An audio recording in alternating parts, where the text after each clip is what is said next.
Bom dia, bom sábado a todos. Essa é uma igreja muito boa, sabia? Vocês dão presente antes da gente terminar o trabalho? Então, convida mais vezes, né, Nádia? Vocês nem sabem se vai ser bom agora e à tarde, como é que vocês já dão presente, né? Que Deus abençoe para que seja. Nós começamos à noite, refletindo um pouco aqui sobre por que é importante a gente saber bem o motivo pelo qual nós somos criacionistas, por que é importante nós conhecermos bem a Bíblia, a Palavra de Deus, porque há muitas ideologias concorrentes hoje circulando pelo mundo. Nós estudamos ontem que a mentira original foi inaugurada no Éden, quando Lúcifer, usando uma serpente como médium, ele disse a Eva, uma mentira que se divide em duas, né? Vocês não vão morrer, podem fazer o que quiserem, e tem mais, vocês poderão ser como Deus. E analisamos ontem que, entre várias ideologias, pelo menos 3 delas foram gestadas exatamente no mesmo momento em que nasce o Adventismo, no século XIX. Quem veio? Lembra quais são as 3? Evolucionismo, cujos esboços Darwin começou a fazer em que ano?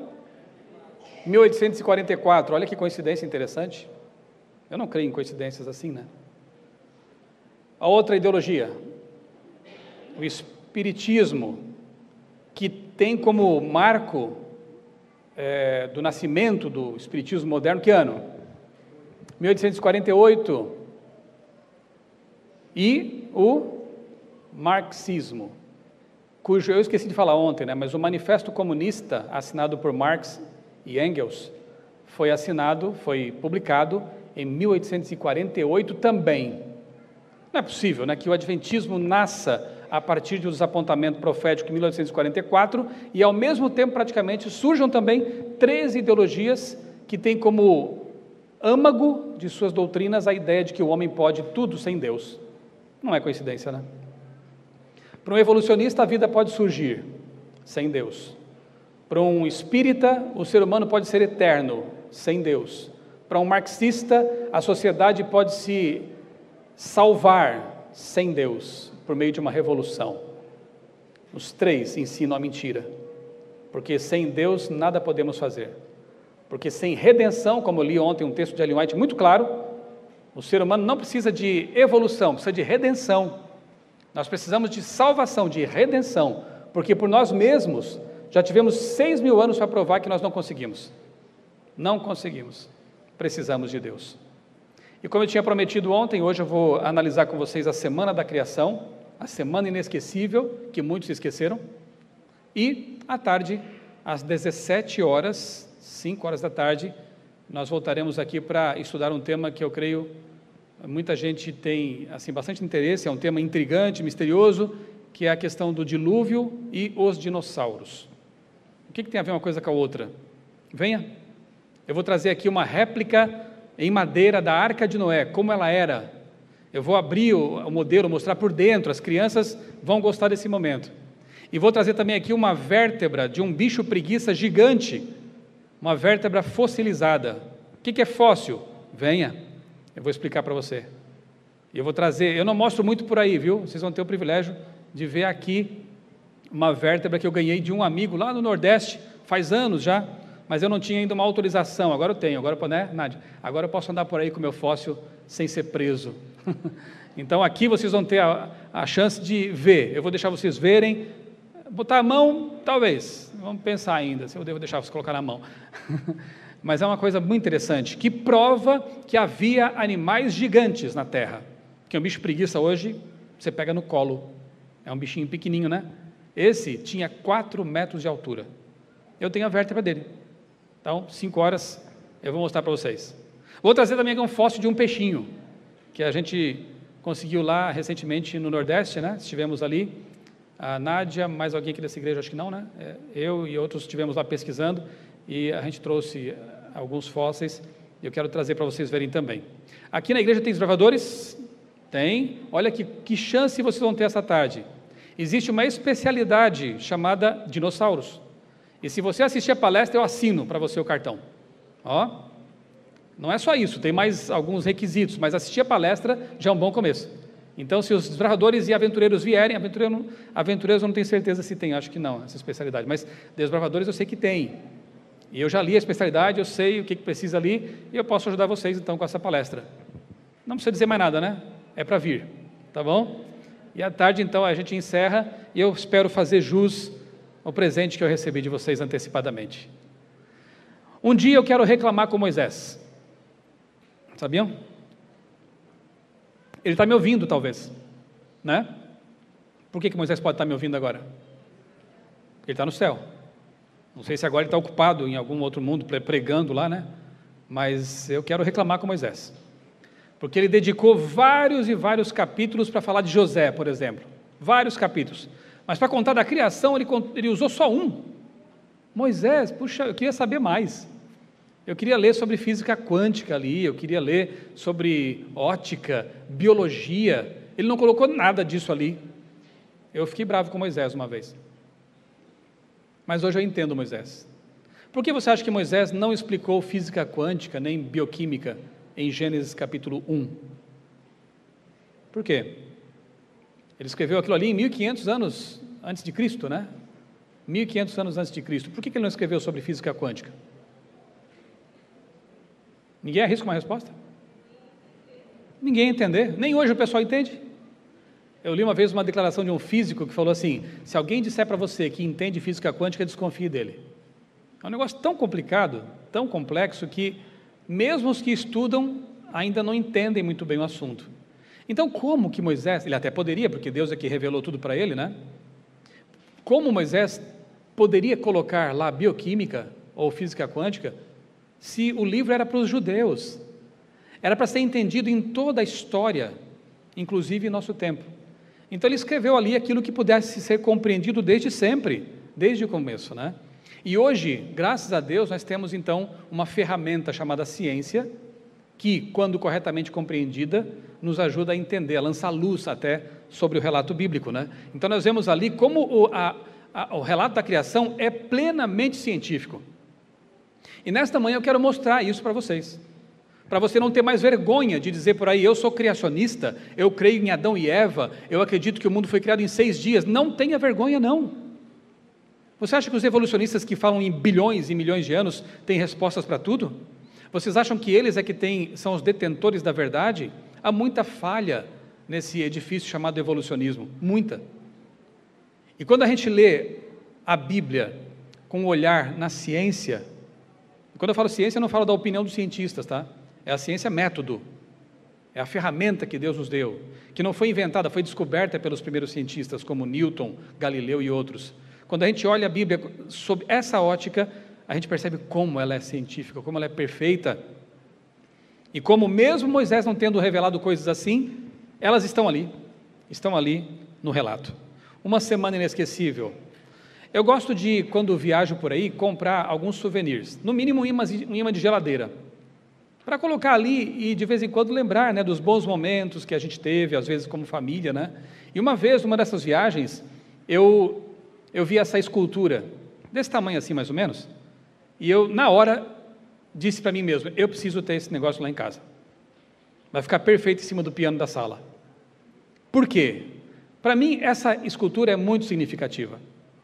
Ela me lembra de 3 coisas, sempre que eu a vejo: do que foi, do que deve ser e do que será. O que foi? Quando Deus criou os animais, eles viviam em harmonia. O leão era herbívoro. Todos os dinossauros eram herbívoros. Dinossauro? Vem à tarde, a gente vai falar mais sobre isso. Todos os seres, incluindo os humanos, eram herbívoros. Eram pacíficos. Isso antes do pecado. Mas a Bíblia promete, e Isaías diz isso, por exemplo, que quando Cristo voltar e recuperar todas as coisas e recriar este planeta, de novo o leão vai pastar com o cordeiro. As crianças poderão até brincar com as serpentes, porque não farão mais mal algum. Então tudo voltará a ser como era. E quando eu olho para essa escultura que está lá em casa agora, ela me lembra disso, do que foi, do que será e do que de alguma forma, quando possível, né, deve ser. Viver em harmonia, em paz com os animais, com os seres humanos, né? Procurando o mais possível nos aproximar do estilo de vida que está ali em Gênesis. Nem tudo será possível no mundo de pecado, mas o quanto possível nós devemos viver o ideal de Deus para o casamento, para os relacionamentos, para tudo que está ali no primeiro capítulo. Por que é importante nós recordarmos da primeira semana e não termos vergonha dela e crermos e praticarmos o que está ali? Porque a base da nossa teologia cristã está ancorada, está fundamentada no primeiro capítulo da Bíblia. Ali está o relato, nos primeiros capítulos, ali estão os relatos da criação, do que é um ser humano, não é um animal racional, ele foi criado, como eu disse ontem, qualitativamente superior aos animais. Ali está o relato do que é o casamento verdadeiro, que foi deturpado terrivelmente, especialmente nos nossos tempos aqui. Ali está o relato da dieta original, ideal para o ser humano. Ali está o plano da redenção esboçado, Gênesis 3,15. Infelizmente também está o relato da queda. A base da teologia cristã está firmada em Gênesis. E o diabo é tão esperto que, percebendo que não conseguiria destruir a Bíblia, como tentou tantas vezes, e não foi possível, ele então faz o quê? Tudo bem, aceite a sua Bíblia, leve para a igreja, tenha lá em casa como um amuleto, coisa parecida, mas Gênesis não, Gênesis 1, então, nem pensar, isso é um mito. E ao derrubar a credibilidade, ou a crença das pessoas em Gênesis, ele consegue derrubar toda a teologia bíblica. E os absurdos mais horríveis acabam se originando dessa descrença no relato da criação. E eu espero que, ao apresentar esse tema, você perca a vergonha de dizer: eu creio em Adão e Eva, eu creio na Bíblia, de capa a capa, eu creio que Deus criou este mundo em 6 dias literais de 24 horas. Eu sei que o Papa disse uma vez que Deus não é um mágico para criar um mundo em tão pouco tempo, só que, me desculpe o Papa, eu creio num Deus todo-poderoso que podia ter feito o mundo em 6 segundos, se quisesse. Podia ter feito o mundo em 6 milésimos de segundo, se ele quisesse. Mas ele, em benefício do ser humano, decidiu fazer o mundo em 6 dias, na sua soberania. Eu creio num Deus todo-poderoso. Se outros não creem, o que eu posso fazer? Abra sua Bíblia em Isaías capítulo 45, verso 18. Isaías 45, 18. O profeta escreveu o seguinte. Acharam? Assim diz o Senhor, que criou os céus, o Deus que formou a terra, que a fez e a estabeleceu, que não a criou para ser um caos, mas para ser habitada. Eu sou o Senhor e não há outro. Deus criou a terra para quê? Para ser habitada e para não ser o quê? Um caos. Então o planeta Terra, diferentemente de Marte e Vênus, que ainda hoje são um caos, foi feita para ser habitada. E essa foto aí na tela me lembra disso.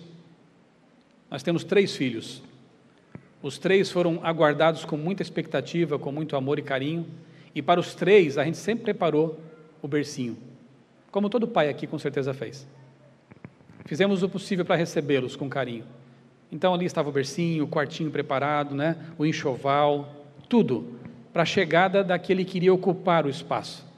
E quando a gente vê o relato da criação aqui, embora Moisés tenha sido muito econômico nas palavras, e já vimos o motivo por quê, a gente vê Deus preparando o bercinho como os pais fazem quando esperam o filho. Ele prepara tudo, e quando você chega lá no fim da criação, você percebe, era para o homem e a mulher mesmo. Tudo foi feito em função do homem e da mulher. Até o sábado, é o que diz Marcos capítulo 2, foi feito para o homem, como um presente para o homem. Tudo na criação foi feito pensando no bebezinho, se bem que Adão e Eva não eram bebezinhos, já bem grandinhos, quando foram criados, mas foi feito pensando no bebezinho que chegaria, nos bebezões, Adão e Eva que chegaram. Vamos lá.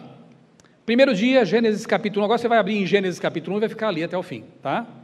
Gênesis capítulo 1, nós vamos agora fazer uma viagem, a primeira semana da terra, a semana em que Deus organizou o quartinho para receber seus filhos. Gênesis 1, versos 1 a 5. No princípio criou Deus os céus e a terra. A terra era sem forma e vazia. Havia trevas sobre a face do abismo, e o Espírito de Deus pairava sobre as águas. Primeira coisa, quem está aqui envolvido na criação? Aqui menciona Deus, o Espírito, e se você ler, não vai fazer isso agora, mas se você ler João capítulo 1, verso 1, ele deixa muito claro que o Verbo estava criando a terra. O agente criador era Jesus Cristo. A Trindade estava envolvida. Percebe isso? Aliás, nós vamos ver depois, ele diz, façamos o homem, né? O plural está ali. Então, por mais que alguns esperneiem, na verdade, o Deus triuno estava criando a terra. E ele conversa, as pessoas da divindade conversam entre si nesse momento. Vamos fazer o homem à nossa imagem e semelhança, né? E aqui está o Espírito Santo. O verbo aqui no hebraico, pairar, é rahap, que é o mesmo verbo usado para uma galinha que cobre seus pintinhos, ou uma águia que sobrevoa. O que quer dizer aqui é que o Espírito Santo estava guardando a terra, estava protegendo a terra. É uma linguagem carinhosa aqui. O Espírito de Deus pairando sobre a terra. Bonito isso, né? E disse Deus, haja luz, verso 3, e houve luz. E viu Deus que a luz era boa, e fez separação entre a luz e as trevas. Chamou Deus a luz dia, e as trevas chamou noite. Houve tarde e manhã, o dia primeiro. O que é luz aqui nesse momento? Chamou Deus a luz? Dia. E as trevas chamou noite. Por que é importante frisar isso? Para que a gente não avance querendo definir aqui como se Deus tivesse criado todos os fótons do universo nesse momento. A Bíblia é muito simples aqui. A luz é o dia, as trevas são a noite. Ou seja, nesse momento Deus está ajustando a velocidade de rotação da Terra para que haja dia e noite. Simples assim, ok? Mas já que falamos em luz, vamos pensar um pouquinho no que é a luz. Você já pensou nisso? Ela é tão corriqueira, né? Tão comum para a gente, né? Mas na verdade é algo muito especial. Ela é um tipo especial de radiação que não precisa de um meio material para se locomover. Não é como, por exemplo, o som. Como é que você está me ouvindo agora? Por que você me ouve agora? Porque existe ar. Então eu falo aqui no microfone, o microfone transforma a minha voz em, vou simplificar, em energia, né? Ela vai para as caixas de som, as caixas amplificam, e aí você ouve aí porque há uma vibração sonora nas moléculas do ar. Se o ar sumisse agora, ninguém se ouviria, não ouviríamos nada. No vácuo não há propagação de som. Mas a luz, que também é um tipo de radiação, de onda, ela não precisa de um meio material. Ela viaja no vácuo e chega até aqui, graças a Deus. Porque se a luz não chegasse até aqui, não estaríamos aqui. Não haveria vida, simplesmente, né?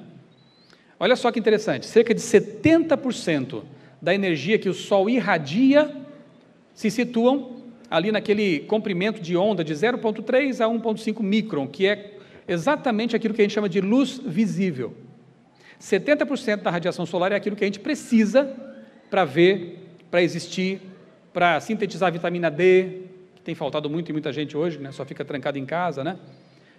E tem também infravermelho, ultravioleta, outras radiações, algumas até nocivas. Mas por que não nos matam? Calma, já vou explicar por quê. Deus preparou o berço, não esqueça disso, né?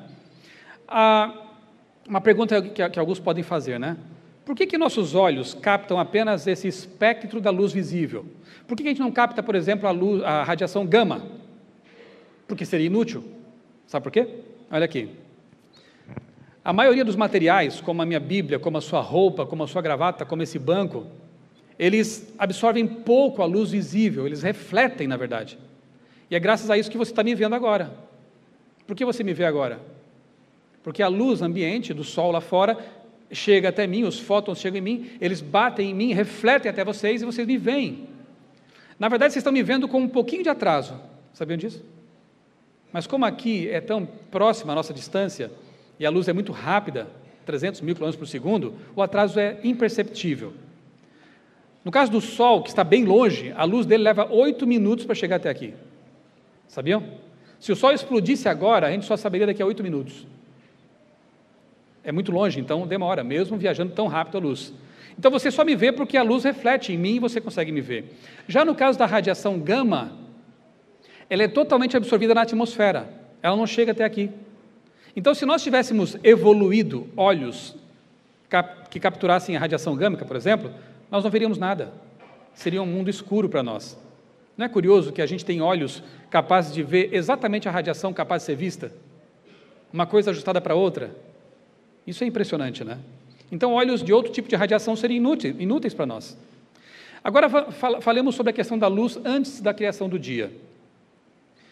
Você sabe que a Terra, quando foi criada, já havia outras coisas, né?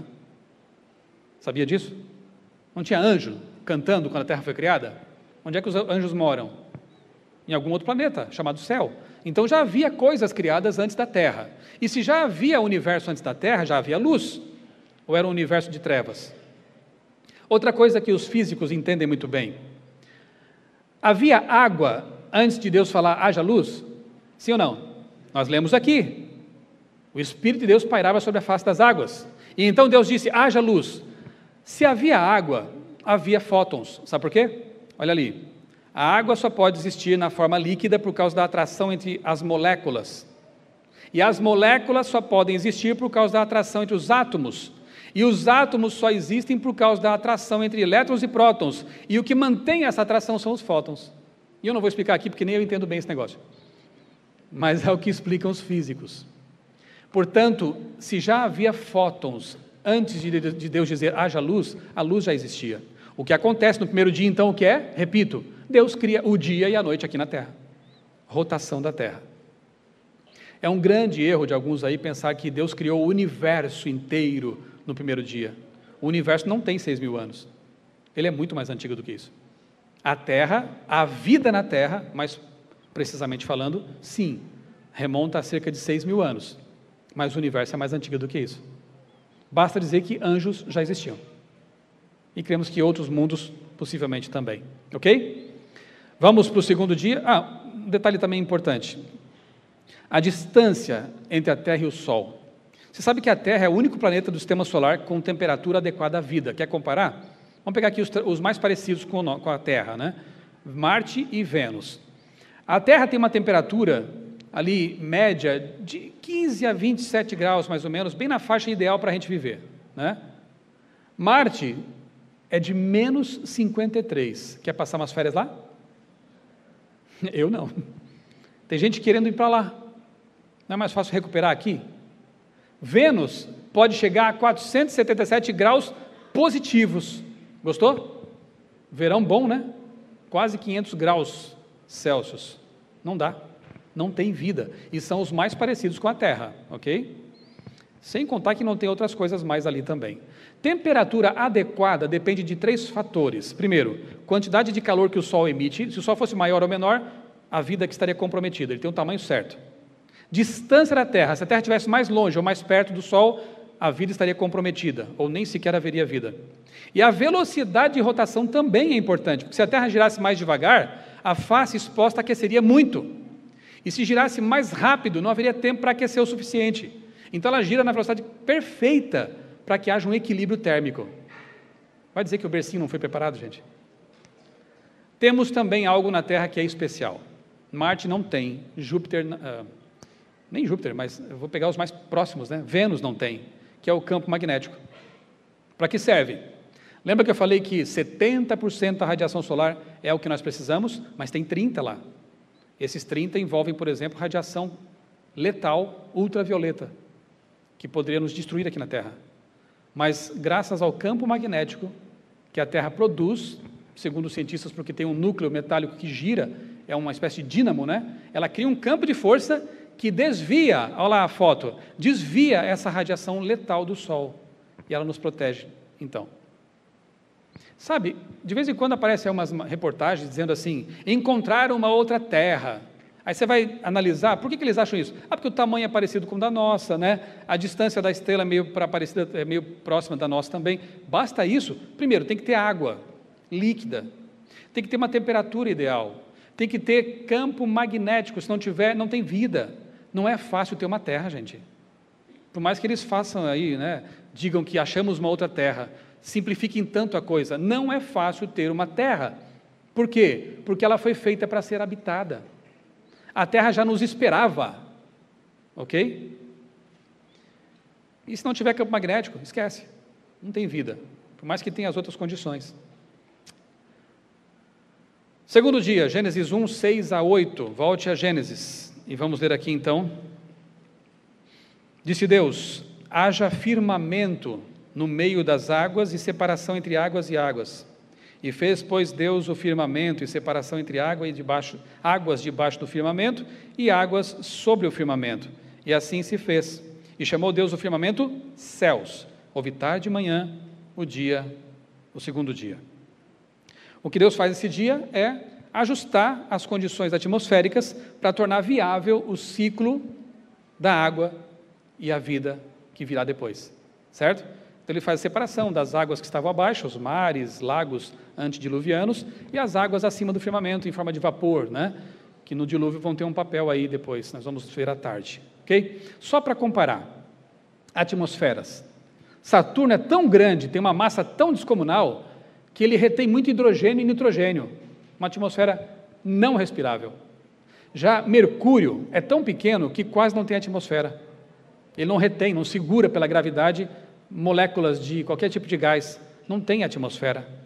A Terra, comparando de novo, tem 0,03% de CO2, a quantidade ideal, já vou dizer por quê, 79% de nitrogênio, que é um gás inerte, uma espécie de isolante, e 21% de oxigênio, que é o que a gente precisa para viver.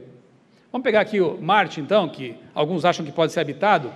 Ele tem 98% de CO2. Você sufoca na hora, morre. Ele tem 2,7% de nitrogênio, é um perigo. E só 0,13%, não tem nenhum por cento de oxigênio. Quer morar lá? Quantos querem ir para Marte? Eu não. Quero ficar aqui até Jesus voltar. É mais seguro. Vênus, 95% de CO2.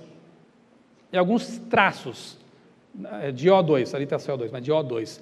Atmosferas tóxicas, mortais. Não existe como a Terra. Agora, interessante, né? 21% é exatamente a faixa necessária para a manutenção da vida.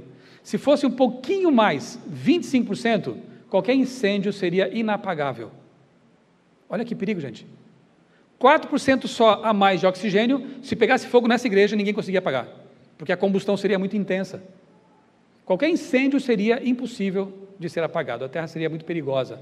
Mas tem 21%, exatamente a faixa ali para a gente sobreviver e não ser perigoso para nós. E o CO2, que tem só 0,03%, é tão pouquinho, né? Mas é o suficiente para que haja o ciclo do carbono, as plantas vivam, cresçam e haja um controle de temperatura na Terra sem grandes oscilações. É uma espécie de efeito estufa controlado.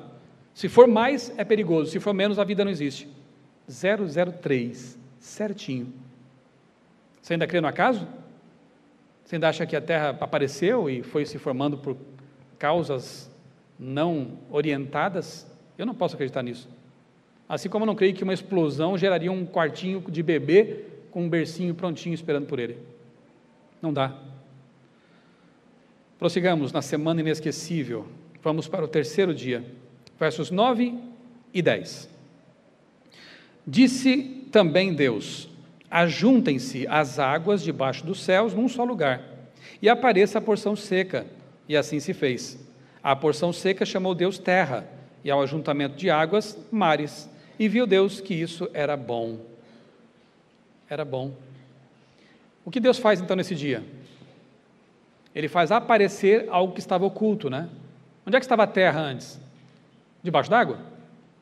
Então ele organiza agora as porções, né? E ele traz a terra para cima, coloca a água em seus lugares, então ele continua preparando o ambiente para a vinda dos seres vivos. Percebe? É importante você levar em conta esse verbo aqui. Apareça a porção seca. Ela já existia, mas estava oculta. Grava essa informação, por favor. A palavra terra aqui é eretz, não é planeta, é a terra, onde a gente pisa, tá? É a porção seca do planeta. Então a Terra é o único planeta conhecido com água suficiente para sustentar a vida. Tem que ter água líquida e suficiente. E você sabe que a água tem eu não vou me demorar nisso aqui agora, mas ela é vital para seres cujo corpo tem até 70% de água, ou mais. Nós somos água, mais do que matéria não aquosa, né? Nosso corpo tem muita água e precisamos, é quase a mesma proporção da água no planeta, cerca de 70%. Outra coisa importante da água, que é uma coisa assim milagrosa, todos os líquidos se comportam da mesma forma, eles vão se contraindo, se solidificando e virando gelo à medida que a temperatura baixa. A água, estranhamente, vai se compactando, as moléculas vão se juntando para ficar gelo, né, tornar-se gelo, mas quando chega a 0 grau, ela começa a se expandir, uma coisa totalmente diferente, de tal forma que a água sólida é menos densa, é mais leve do que a água líquida. Isso não existe. Tudo que é mais sólido de si mesmo é mais pesado ou mais denso do que o líquido ou o gás de si mesmo. A água não. E é graças a esse comportamento que a vida existe. Por exemplo, nas regiões geladas, a água congela, forma uma capa protetora e também isolante, que o gelo é um bom isolante térmico, por isso que os esquimós fazem casa de gelo, né? Porque mantém quentinho lá dentro, estranhamente, né? E aí os peixinhos que vivem debaixo do gelo podem nadar à vontade, viver na boa ali, até que o dia, no verão, haja o degelo. Se a água se comportasse como os outros líquidos, todo o lago se congelava. E a vida morria. E os seres aquáticos morriam. Percebeu? Quem criou a água para ser tão diferente? Alguém muito engenheiro, né? Alguém muito inteligente. Vamos lá. Gênesis 1, de 11 a 13. Vamos ver as plantas. Estamos chegando lá. E disse Deus: produza a terra relva, ervas que deem semente, e árvores frutíferas que deem fruto segundo a sua espécie, cuja semente esteja nele, sobre a terra. E assim se fez. A terra, pois, produziu relva, ervas que davam semente, segundo a sua espécie, e árvores que davam frutos, cuja semente estava nele, conforme a sua espécie. E viu Deus que era bom, e houve tarde e manhã o terceiro dia. E nesse dia, então, ele completa o dia criando as plantas, sem as quais não há vida. Eu não vou me demorar nesse negócio aqui, porque realmente é uma coisa bastante complexa, mas estude depois sobre fotossíntese. Nenhum ser humano na Terra consegue reproduzir esse sistema tão perfeitamente. E eu entrevistei uma doutora adventista, doutora em biologia vegetal, e ela me disse que faz 250 anos que se estuda a fotossíntese e não se entende bem o processo, de tão complexo que é. Um processo tão aparentemente simples, em que as plantas pegam o gás carbônico do ar, pegam água e nos dão o quê? Alimento. Nos dão glicose, nos dão ATP, a energia que, coincidentemente, é a exata que nós precisamos para viver, nos movimentar e existir. Interessante? As plantas produzem excesso de energia, elas produzem para elas e mais para quem? Para os que virão depois, os animais. Tudo perfeitamente planejado.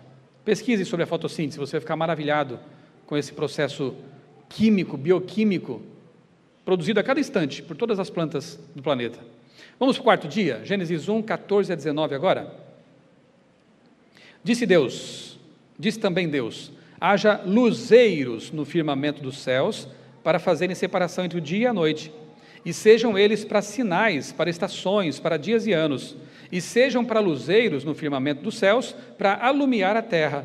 E assim se fez. Fez Deus os 2 grandes luzeiros, o maior para governar o dia e o menor para governar a noite e as estrelas. Depois eu vou dizer por que eu li desse jeito.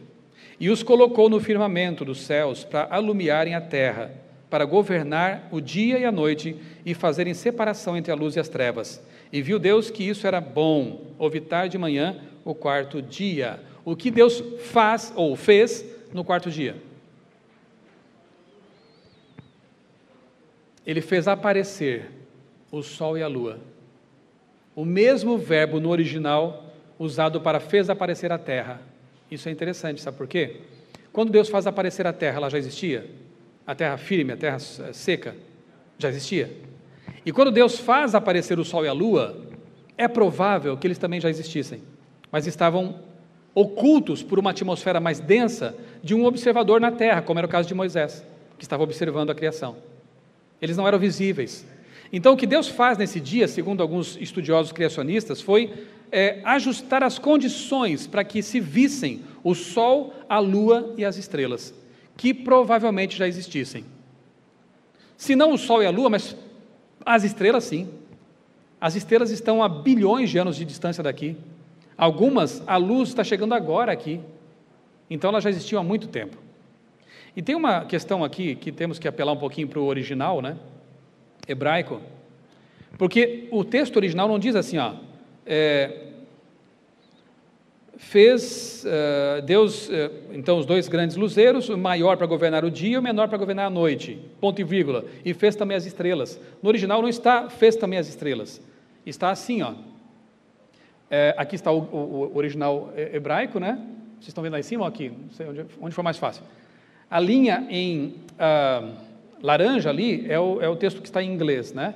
Então diz que Deus fez dois grandes luminares, duas grandes luzes, a luz maior para governar o dia e a luz maior para governar a noite. E fez, a luz menor para governar a noite e as estrelas. O fez também não está no original. Então, na verdade, eu vou simplificar aqui o relato, ele disse assim, Moisés escreveu assim, Deus fez o sol para governar o dia, a lua para governar a noite e as estrelas. Como assim a lua governa as estrelas? No sentido de iluminar, sim, porque ela é a luz que para nós aqui é a mais intensa no céu à noite. Lembre-se de que o relato da criação está sendo contado do ponto de vista de um ser humano observando aqui da Terra.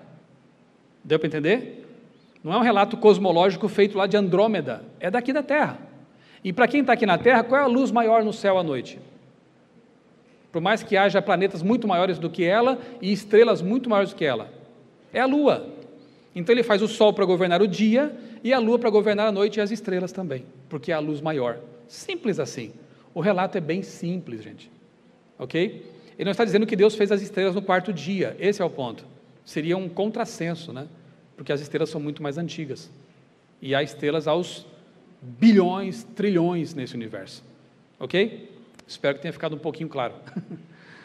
Vamos lá. A lua, vamos falar da lua um pouquinho? Não é só para encantar os namorados, não.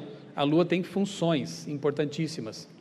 Ela tem um tamanho adequado e uma distância perfeita para controlar as marés e servir de contrapeso regulando a inclinação da Terra. A Terra tem um eixo inclinado. A lua, ela segura, como que segura a Terra um pouco para que não haja um bamboleio e a gente morreria. Então ela é um contrapeso. E além disso, a lua regula as marés. Se não tivesse lua, essa influência gravitacional da lua, as marés subiriam pelos continentes, varreriam a terra e à noite recuariam para o mar e a gente morreria afogado. Ela controla as marés.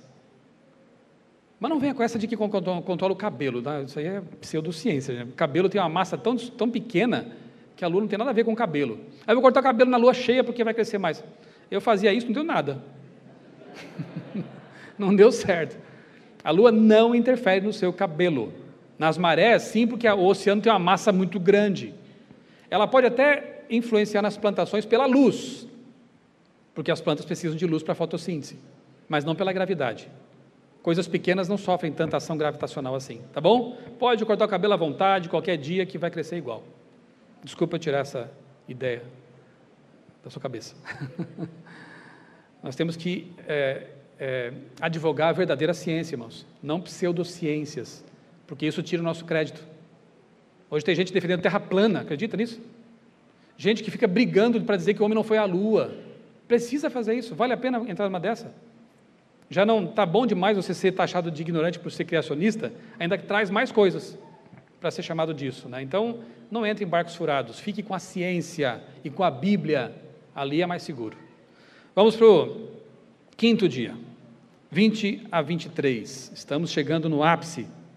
Disse também Deus, povoem-se as águas de enxames de seres viventes, e voem as aves sobre a terra, sobre o firmamento dos céus. Criou, pois, Deus os grandes animais marinhos e todos os seres viventes que rastejam, os quais povoaram as águas, segundo as suas espécies, e todas as aves, segundo as suas espécies. E viu Deus que isso era bom. Era bom ter esses animais lindos, né? Agora povoando os ares, povoando os mares. Sabe, a Bíblia não fala de ave segundo a classificação biológica atual. Então ela coloca morcego, por exemplo, como ave. São seres alados, ok? Seres alados.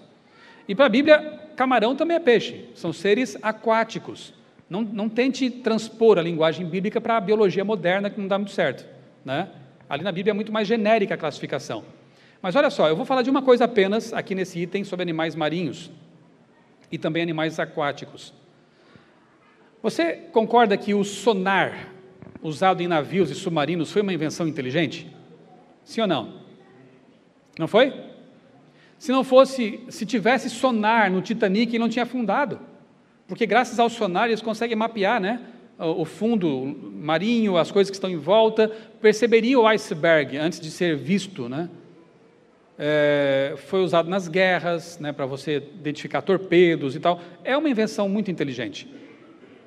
Só que o sonar já existe há cerca de 6.000 anos e já funcionava muito melhor antes do homem inventá-lo.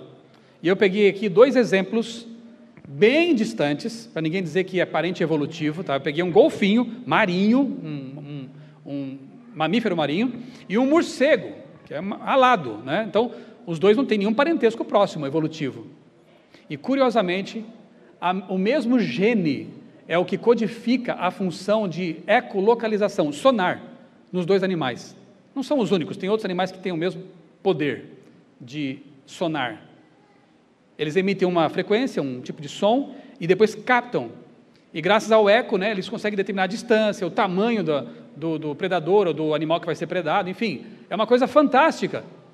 E nos 2, é o único gene, o mesmo gene, que possibilita essa função. Será que esse gene tão complexo ia evoluir distintamente em animais tão diferentes? O que você acha? Aí eu posso dizer assim, eu que sou crente, né? Os milagres acontecem em vários animais diferentes, e eu que sou crente, porque creio que foi Deus quem colocou a sua assinatura ali. Quando a gente vê uma função igual em animais distintos, a gente percebe que há uma assinatura de um artista, de um engenheiro, e deixou sua marca ali. E aqui é um caso, entre muitos outros, né? Avancemos. Sexto dia, Gênesis 1, 24 a 31. E então chegamos, como se diz, na cereja do bolo.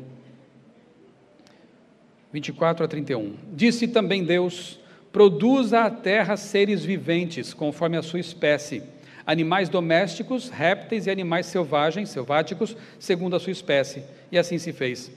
E fez Deus os animais selváticos segundo a sua espécie, e os animais domésticos conforme a sua espécie, e todos os répteis da terra conforme a sua espécie. Viu Deus que isso era bom. Também disse Deus, ao plural, façamos o homem, agora está o Pai, o Cristo e o Espírito Santo conversando, façamos o homem à nossa imagem, conforme a nossa semelhança. Tenha ele domínio sobre os peixes do mar, sobre as aves do céu, sobre os animais domésticos, sobre toda a terra e sobre todos os répteis que rastejam pela terra.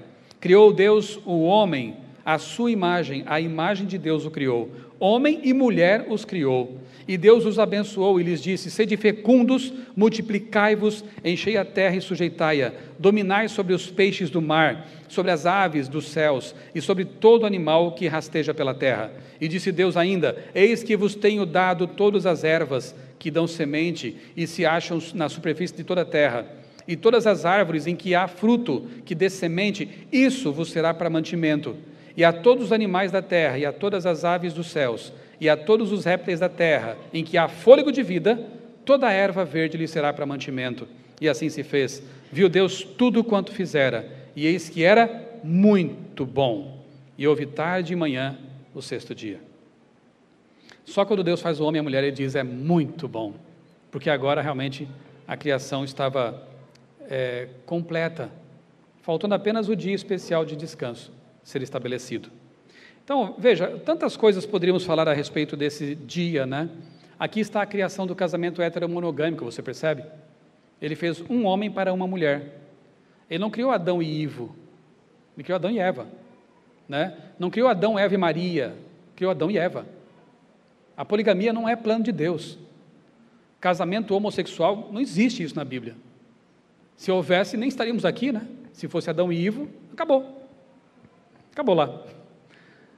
Deus criou homem e mulher, e Ele abençoou essa relação. Porque descreem do relato original, as pessoas começaram a inventar um monte de coisas, né? É como diz Salomão, Deus criou o homem reto, perfeito, mas ele se meteu em muitas encrencas, né? Ele se meteu em muitas confusões. É o que diz Salomão. Qual a origem dos sexos, irmãos? Pena que eu não tenho mais tempo para explorar detalhes assim bastante interessantes, mas basta pensar assim, se a evolução tem razão, se os evolucionistas têm razão, a vida, ela surge lá com umas bactérias primitivas, que eram, obviamente, assexuadas. Em algum momento teve que haver o surgimento de um macho e uma fêmea. Só que não é tão simples, né? E os próprios evolucionistas admitem que isso é um enigma. Em algum momento teve que haver uma mutação genética, milagrosa, porque surge coisas que não existiam do nada, complexas, mais informação genética necessária, e aí surge um macho. E esse macho aparece lá com todas as suas funcionalidades próprias, não só físicas, fisiológicas, anatômicas, mas bioquímicas, né? Neuronais, e por aí vai.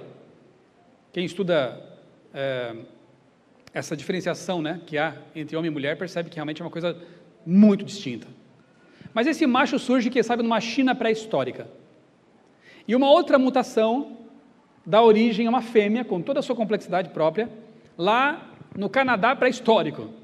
E o macho surgiu há 100 milhões de anos e a fêmea há 50 milhões de anos. Adianta isso? Serve para alguma coisa?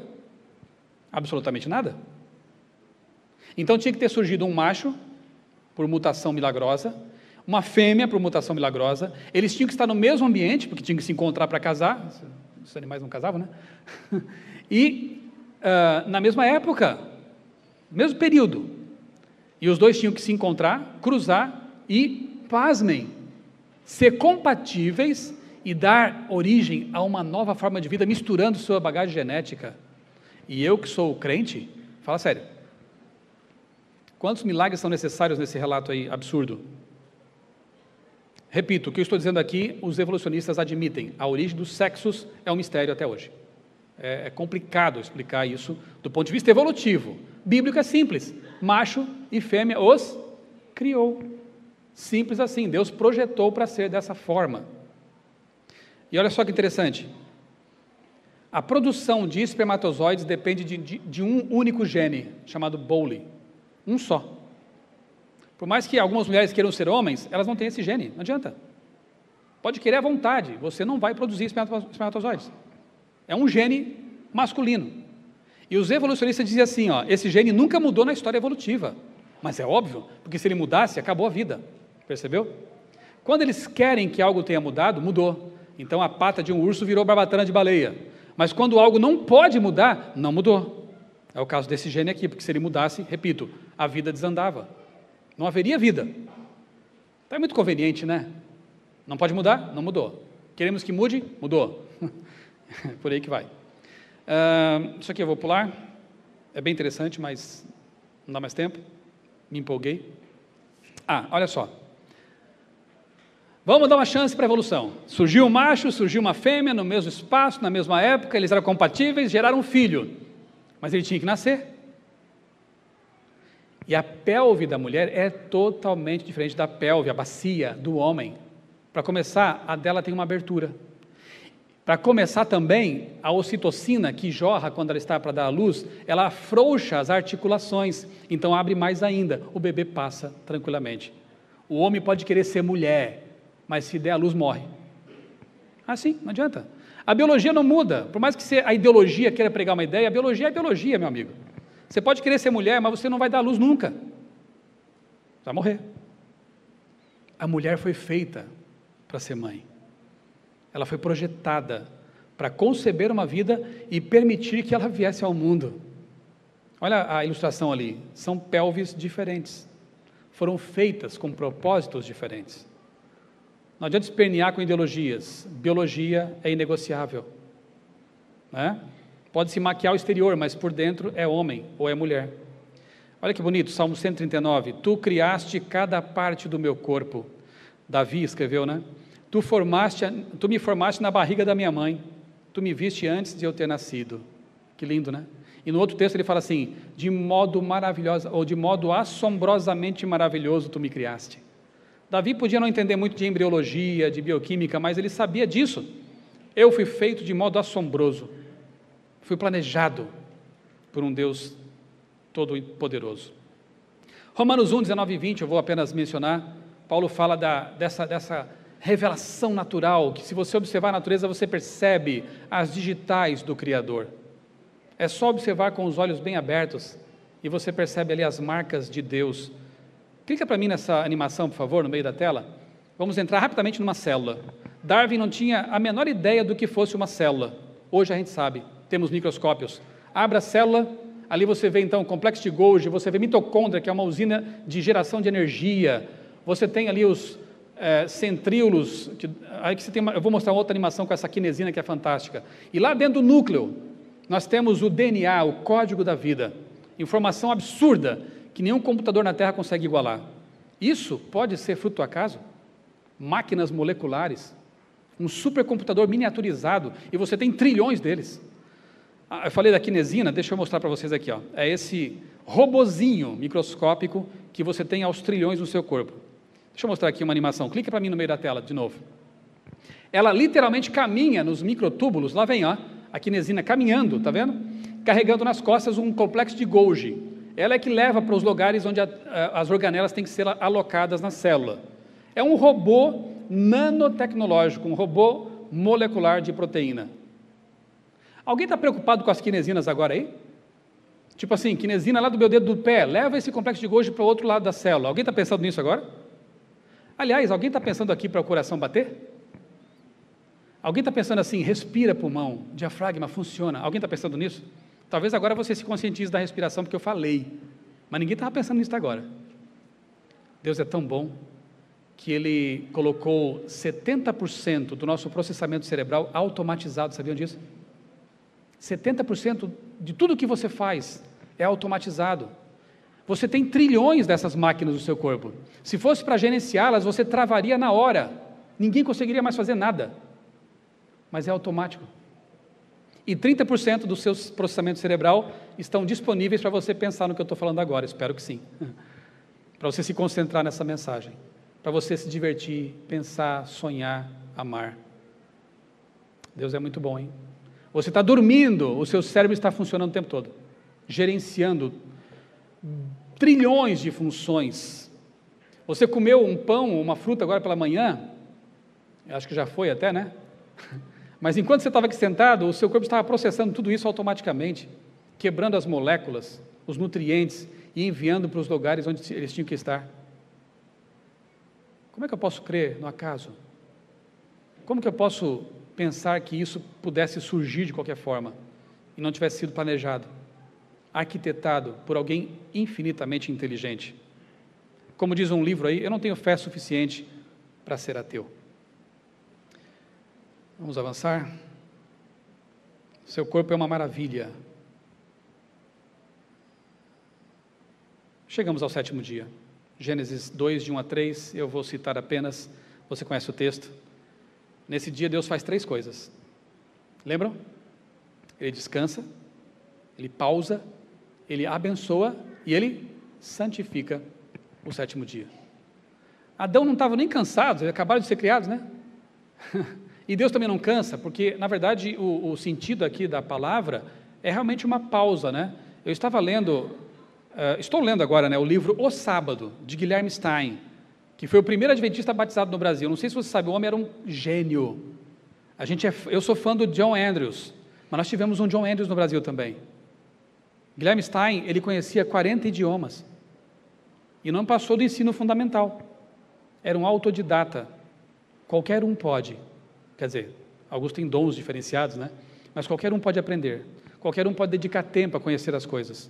É só não perder tempo com tanta bobagem que a gente às vezes perde, né? Ele tinha foco. Assim como John Andrews sabia o Novo Testamento de memória, Stein era um profundo conhecedor da palavra de Deus. Ele foi o primeiro editor no Brasil, o primeiro professor, o primeiro diretor de escola do Brasil. Ele é um homem multidotado. E ele escreveu esse livro que, na verdade, é o primeiro livro criacionista publicado no Brasil e até, eu poderia dizer, no mundo, porque historicamente, a gente sabe que foi o George MacReady Price que escreveu em 1923 a primeira obra criacionista, mas o Guilherme Stein Jr. publicou em 1919 esse livro aí, O Sábado, no qual ele fala sobre criacionismo. Eu creio que nós temos o pioneiro do criacionismo no mundo aqui, sepultado no Brasil. E eu fico triste de saber que tão poucas pessoas conhecem esse homem. Tão poucas pessoas conhecem a nossa história aqui no Brasil. Essas pessoas tão importantes. Mas enfim, feito esse meu desabafo, Guilherme Stein explica que sábado é palavra de origem semítica. Em hebraico, sabat. Em assírio, sabatu, ou sapatu, significando propriamente fim ou limite do tempo. Dela derivou em hebraico o verbo sabat, com o significado de terminar, cessar, daí repousar ou descansar. Não tinha que ver com o descanso de canseira, mas sim de terminar a sua obra. Deus termina, ele para contemplar o que fez. E aí então que ele diz, era muito bom. Deus comemorou e convidou seus filhos para celebrar com ele. Filhos que sequer estavam cansados, porque tinham acabado de ser criados. Filhos, vem aqui, vamos celebrar a criação. Esse é o sábado. E você sabe que o sábado, ele perpassa toda a Bíblia, né? É de eternidade a eternidade. Olha só, Adão e Eva guardaram o sábado, então, antes do pecado, correto? Antes do pecado, guardaram o sábado. Os patriarcas e profetas guardaram o sábado. Os estrangeiros eram convidados a guardar o sábado com o povo de Israel. Não era só para judeu. Isaías 58 mostra isso. Jesus guardou o sábado. Paulo guardou o sábado após a morte e ressurreição de Cristo. Então não houve mudança. O povo de Deus, nos últimos dias, guarda o sábado. Apocalipse 14 fala disso. E Isaías diz que o sábado será guardado na nova terra. Não tem sentido algum dizer que o sábado hoje não tem valor, não tem validade. Se ele vem da eternidade e vai para a eternidade, né? É uma pena que algumas pessoas não reconheçam isso e percam as bênçãos que esse dia traz. Que bênçãos! O sábado é que nem aquela estátua que eu tenho lá na sala, né? O sábado é isso. Toda vez que eu guardo o sábado, eu lembro do que foi e lembro do que será. O sábado é esse memorial. E sabe, irmãos, eu quero encerrar falando que assim como houve uma semana inesquecível na criação deste mundo, uma semana que não pode ser esquecida, logo, logo, teremos de novo uma semana que será inesquecível por toda a eternidade. Sabe qual é? Olha que coisa linda Ellen White escreveu em Primeiros Escritos, páginas 16 e 17. Todos nós, naquela fala dos remidos, após a volta de Cristo, todos nós entramos na nuvem, e estivemos 7 dias subindo para o mar de vidro, onde Jesus trouxe as coroas e com sua própria mão direita as colocou sobre a nossa cabeça. Deu-nos harpas de ouro e palmas de vitória. Havia anjos por todos os lados em redor de nós quando caminhávamos sobre o mar de vidro em direção à porta da cidade. Amém? Você vai conhecer o seu anjo protetor, que te conhece mais do que você mesmo, desde o seu nascimento. Mas o que me chama a atenção nesse texto, entre tantas coisas, é que a nossa subida da terra para Nova Jerusalém durará 7 dias. Ou seja, haverá um sábado no caminho. Você vai guardar um sábado antes de chegar ao céu. Talvez isso seja até em benefício de muitos budistas que vão ser salvos pela graça de Cristo inocentemente. Talvez isso seja em benefício de muitos irmãos pentecostais que não tiveram a chance, talvez, de ouvir a mensagem do sábado, mas vão estar salvos.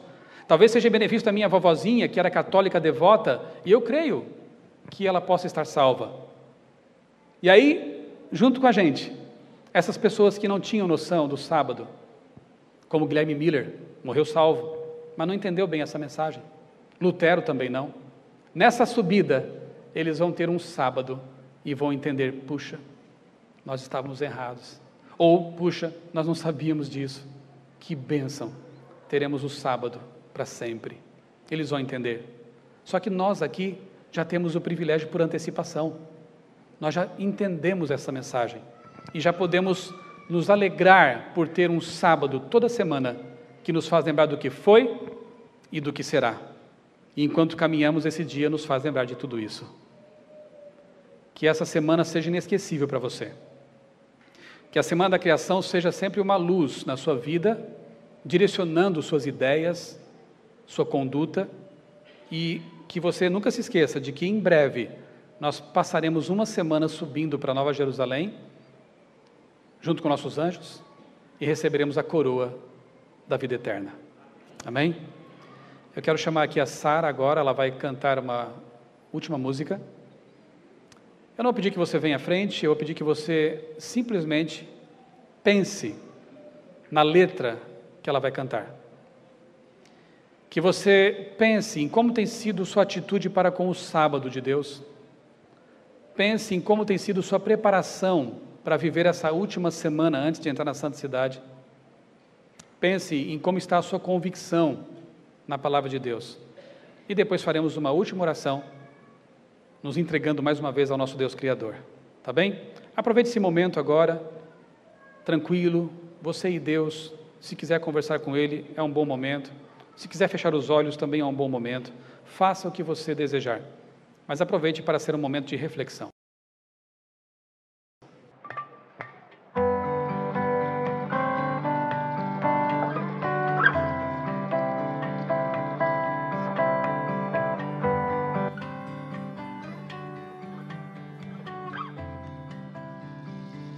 Nas profundezas do mar, depois que o sol se esconde, os meus pecados carrega pra longe de mim.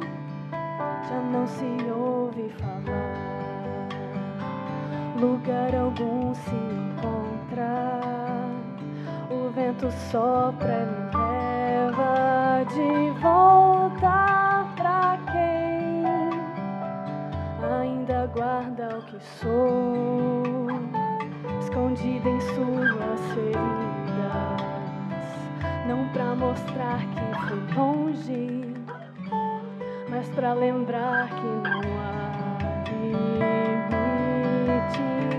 pra ensinar o que é o amar, pois sendo eu culpado, tomou sobre si e me salvou. Isso é amar, que estando eu perdido, desceu até o abismo pra me achar e me levar de volta pra casa. Depois que o sol se esconde, os meus pecados carrega pra longe de mim. Já não se ouve falar, lugar algum se encontra. O vento sopra e me leva de volta pra quem ainda guarda o que sou, escondida em suas feridas, não pra mostrar que fui longe, mas pra lembrar que não há limites, pra ensinar o que é o amar, pois sendo eu culpado, tomou minha sentença sobre si e me salvou. Isso é amar, que estando eu perdido, desceu até o abismo pra me achar e me levar. Isso é amar,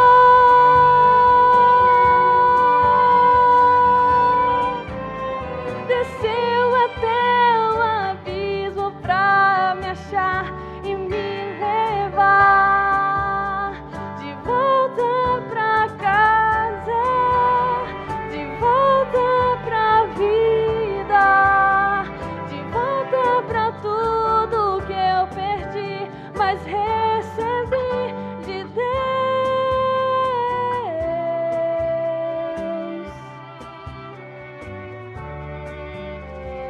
Isso é amar, pois sendo eu culpado,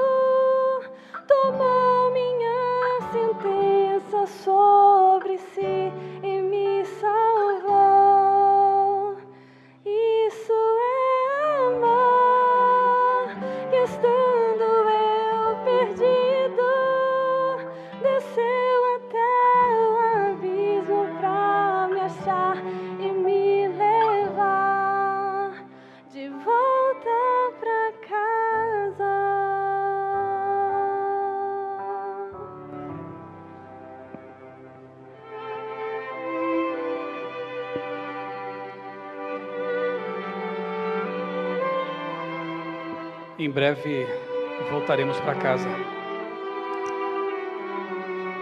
Esse não é o nosso lar, não é a nossa casa.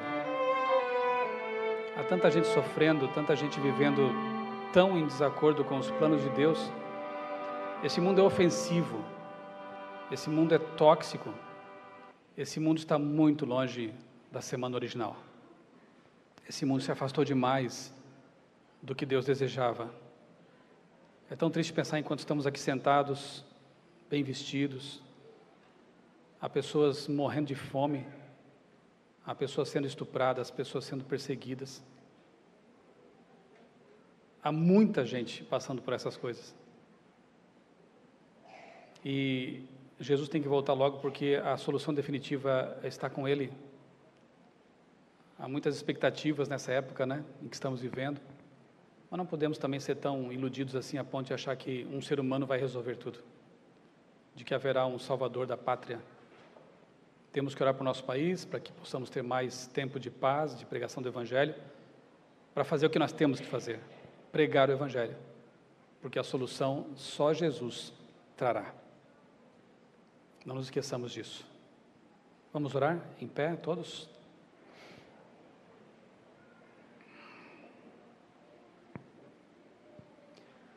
Santo Deus, nosso Pai, nosso Criador, nós te louvamos porque nos criaste, nos salvaste, nos ofereceste a vida para que pudéssemos ter uma oportunidade de salvação.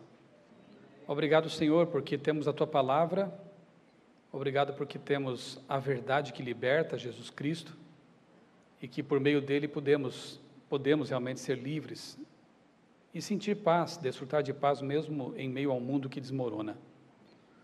Ó Deus, abençoa, mais uma vez eu te peço, esta igreja, abençoa toda a tua igreja no mundo para que nós despertemos, acordemos para a brevidade do tempo que temos diante de nós, despertemos para a realidade de que temos um céu a ganhar, temos um Deus tão poderoso, coisas tão importantes para conhecer e estudar. Ajuda-nos, Pai, a remir o tempo e cumprir o quanto antes a nossa missão. Não suportamos mais este mundo, Senhor, esse mundo tão diferente do que Tu criaste. Nós queremos morar de novo no Éden, nós queremos que chegue logo aquela semana especial durante a qual nós subiremos com os nossos queridos ressuscitados para a Canaã celestial. Queremos estar ali com nossos filhos, nossos cônjuges, nossos irmãos, conhecer nosso anjo, conhecer pessoas tão especiais, heróis da fé. Ajuda-nos a nos manter firmes em Teu caminho, Senhor. Que nenhum aqui se perca, iludido pelas migalhas deste mundo. Traze-nos de volta à tarde, ao que pedimos, agradecidos, em nome de Jesus. Amém.